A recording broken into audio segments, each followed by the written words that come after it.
Shut up and sit down. Howdy guys, it's Andy from Big Mac's Workshop and Painting Studio, and after a slight delay due to prior commitments, is this month's White Dwarf review. So, as you guys know, it's May's White Dwarf, so let's get it opened. And obviously, this is the hotly anticipated Ynnari chapter approved, Ynnari, should I say, which those of you who have already read it will have a better idea of it than I. As from what I've heard on the internet, the Ynnari taken a bit of a hit with a nerf bat, but we'll get to that when we come to it. So as always, going through the pages, we've got the standard stuff on the content, all the regular stuff what you'd expect to see. Obviously it's going to be focused towards the Ynnari, but it does look like we've got a battle report involving Dark Elves. Okay, we don't need to see the adverts, because the adverts are not interesting to us. So, painting glowing bones. A little mini paint spotter here, and giving you a nice example on how to do it with the uses of various different colours to get that sort of glowy bone look, what you would get if you are painting the Mortarks and that sort of thing. And it's all done by hand as well, which is nice to see. So on to the Reader's Models section, and we've got, as always, some lovely stuff. Let's have a look. We've got a nice Honour Guard Sergeant, which is really nicely painted. I do like that. Done in a sort of a non-metallic sort of style. Very pretty. Lovely freehand on... sorry, it's not freehand, is it? It's transfers on the Retributor. Is that right? Repulsor, sorry. On the Repulsor. That's a nice looking vehicle as well. And on to the chats about the Worlds of Warhammer and the regular features. So this guy is obviously talking about Age of Sigmar and talking about the artwork and the development of the ongoing story. So into 40k with the big man himself, Abaddon. Those of you who've seen the old original model, there he is in all his slightly stunted glory, and the remake, which is, well, in my opinion, absolutely awesome. I'm currently painting one of them, and the detail on the model is absolutely stellar. It really, really is a nice model. But they've done a really good job on that. I do like it. They've kept a lot of the old themes. It is quite clearly the same man, just much better interpretation of it. And now we're talking about how we go about the design work, how we went about the design of Abaddon, and how we thought about interlinking it with the Gilliman model as well, which was a really nice idea. So yeah, he does look like a man who's capable of fighting somebody like Gilliman. So, more fiction. This is this anything to do with the Night Vigilus? No, doesn't look like it is. But obviously, it's more 40k fiction, which I really enjoy reading. So on to Index Xenos, which is Ynnari, and what I do understand, I've not actually read through the Ynnari stuff yet, as this is the first opening of this book for me, is that they've it's quite a lengthy introduction to them. We've spent plenty of backstory into the characters and the individuals and the faction itself as well. But what I believe has happened is that they've become their own faction, which is nice to see. So it made them sort of independent rather than a clutch for the other factions, which were already doing okay. And also, I believe Strength from Death has completely changed. So I wonder if Soulburst is going to be a thing anymore. It's nice to see the stats have been, at the very least, reprinted. Whether or not they've been changed in any meaningful way, I'm unsure of. But it's good to see them back in the index anyway. So plenty of stratagems for them. So they get their own full stratagem list set up, which is nice to see. So obviously they're not sharing stratagems with the other two factions as well. And their new warlord traits and spells. So let's have a quick look. Shield of Ynnari, 5 up invuln to units within 6 inches, which is pretty tasty. What else is there? Unbind Souls, Warp Charge 6. If manifested, one enemy unit within 18 inches of the Psyker until the next of you can reroll to wound for attacks made with melee weapons. So they do have some, at the very least, just at first glance, they do seem to have some very nice little rules there anyway. Their own relics and tactical objectives, also nice to see. I do like to see factions getting their own objectives as well. It's good to see that. And of course, as always, we've got a little sort of paint and colour scheme for the Ynnari faction, for the Ynnari factions. Sorry, I did a bit of a stutter there. It does happen occasionally. I do apologise. And it's obviously we've got all the photos of the current models with some nice interactions of the other factions, what are available to work with the Ynnari as well. They've got some of the awesome looking incubi to hang around with this arc, who has been painted up in the same way, which makes it look really, really cool. And more stuff about the sort of things you'd be able to use in Ynnari. Obviously more photos of the same sort of stuff. And the paint splatter to get your Ynnari up to standard and get that nice cohesive army, what is nice to see. Including working on the plumes, making the plumes look really striking like they should be on the Dire Avengers. So, further paint splatter, this time working on the Incarn, the avatar of Ynnari. So it's really, really cool. Some really nice features on this model as well, what I've not actually paid much attention to in the past. So there is a lot of really cool stuff going on with that model. So, kit bashing, more stuff. So what we're talking about this time round.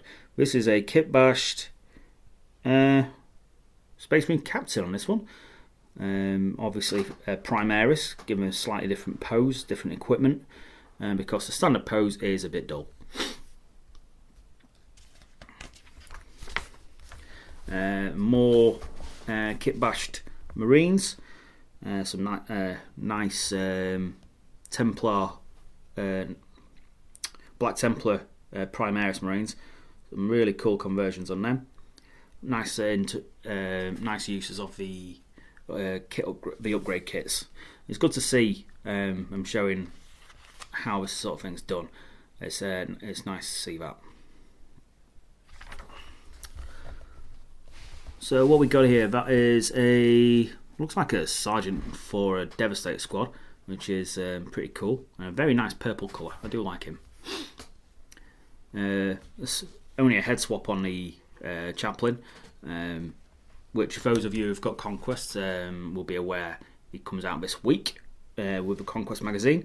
It's definitely something I want to pick up because I want to stick mine on a Juggernaut. And a Deathwatch kill team looking really jazzy, as all Deathwatch kill teams should do, because let's face it, kill teams, you've only got a handful of models to worry about, so you should really go whole hog with your kill team models. And some more kit bashes from some of the other staff. The Emperor's Spears Lieutenant is a nice, very simple bit of green stuff to get a really cool looking cloak. and obviously he's got a new spear in there. Some Sanguinary Guard Inceptors. I always get them mixed up, but the wings on the jump pack dudes actually really works, so that's a nice touch as well. And it's good to see him using bits of terrain rather than the clear spruce, which always break and often look a bit daft.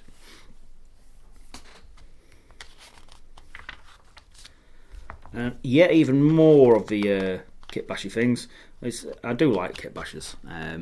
My World Eater army is all kitbashed up, so it makes your armies look a bit more interesting. So, White Dwarf interview from Matt Hudson, who's been working for White Dwarf for over 20 years, which is a hell of a long time to work for one magazine. If you can see, White Dwarf 134 with Space Crusade, which I played. I actually played on the Commodore 64, which will give you an idea of how old that game is. So now he's obviously branched out into the more modern stuff as well. He also plays some of the historical games as well, which is nice to see that GW way back did actually get involved in historical gaming. A Tale of One Collector. Wow. So who is this? This is the same guy, Matt, with his extensive collection of toy soldiers. Wow, he's got even more here. An army for every year by the looks of things. 1,000 Suns that he made in 2012. Horus Heresy Imperial Fists, which he did in 2016. And now we're on to Age of Sigmar. So this is Jervis Johnson bringing in some more rules for various different things, including Karanak for the Karanak War Scroll for Age of Sigmar as well. I do like that model. We have got a tutorial on him which I painted myself, which is a really nice model to paint actually. I really did enjoy doing it.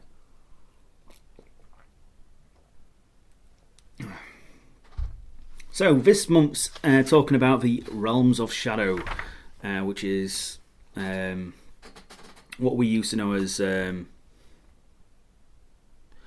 grey wizard back in the 90s, if I remember rightly. But the Shadow Lore became quite powerful later on. And obviously everything takes on a slightly different style on the different realms. And we've even got some Fire Slayers in the Realms of Shadow, which is a strange idea because I'd have thought they'd have all been from the same place. But hey, who am I to judge? That is very cool. A white Magmadroth. I do like that. That's really interesting. The contrast between the pale lizard and the darker armour and weaponry is really nice. A couple of minor conversions on some of these guys as well, just to make them look a bit more interesting. And living spells, my favourite being that one. I do like the Gnashing Jaws idea. It's just really, really cool, and there's an interesting paint scheme on it as well. Very simple. I do like it. So, a bit of a short story for Age of Sigmar fans. I'll probably have a read of that anyway because I do like my short stories. And finally a battle report, which is using a new battle plan. I'm not sure if that's involved in the regular game, but you've got rules for the new battle deployments and things. Wild Troggoths involved in as well, which I believe are the characters from the Nighthaunt. And the factions involved in the fight are Dark Elves, led by Marathi, and Fire Slayers, led by a Rune Father on a Magmadroth. So a lot of big stuff on there, which is nice to see. So skip past the battle report as always, because I don't want to spoil it for anybody who's into reading the battle reports. It's nice to see that they have continue with bringing back the little icons what they used to use a long time ago. For some reason they stopped using the little icons. I really like that idea. It really does explain how the battle's moving. Okay, and Night Vault. Glory points. Now I'm not sure what that is, as you're all aware. I don't play Night Vault. It's not my it's not my cup of tea, but I do like the models. So new rules for Blackstone Fortress. New expanded hostile player rules. Cool. It's always nice to see expanded rules coming out. And finally, Middle Earth, doing some kitbash works for this guy's own personal army. Jason Lee's personal army by the looks of things. And it's nice to see lots of different conversions done. So, Necromunda, Perpetual Campaigns. So, advice and rules for how to run long-term campaigns in Necromunda. Including, by the looks of things, extra missions as well, which is always good. And finally, another short story. So a lot of stories in this one, 3 stories, which is always good to see. Looks like it's... I'm not sure if it's a full story or just a short story, but this is from the Heresy era. And another story as well. And there we go. A lot of reading involved in that one, and a lot of very cool models to be seen as well. No previews on any new release models in this one, but obviously we have the new Ynnari rules to chew over and make your opinions on. So that's that for this White Dwarf. What do you guys think of what's been done with the Ynnari? Do you like how they've been worked, or are you not a fan? Think that this should be we shouldn't have been hit quite so hard. I'm not sure, as I've only played Ynnari once, and that was a very, very painful experience, as I got absolutely annihilated. But that's part and parcel of 40k at times. So, as always, that's enough from me. I've waffled plenty long enough. So, now to our thank yous. So, I would like to thank D-Wack, Warren, Love Minis, The Oak Boys, Ludwig, Kit Lindquist, The Acmas of Dawn, Mark, and Paul. You are our top paying Patreons, so thank you for that. We couldn't do this without you. Also, I would like to thank The Outpost. The links below, they are our affiliates. Any purchases you use through that affiliate link, we get a store credit for as well, absolutely for free, which helps us in all kinds of ways, as you can imagine. And also, if you check out our merchandise on Teesprings, we haven't updated it yet, but we will be updating it over the next month or so to get more interesting t-shirts and other designs on there as well. So anyway, if you do like to see more of this sort of stuff and our tutorials, check out our rest of our channel. Hit like, hit subscribe, and we will catch you in the next one, guys. Okay, guys, and see ya.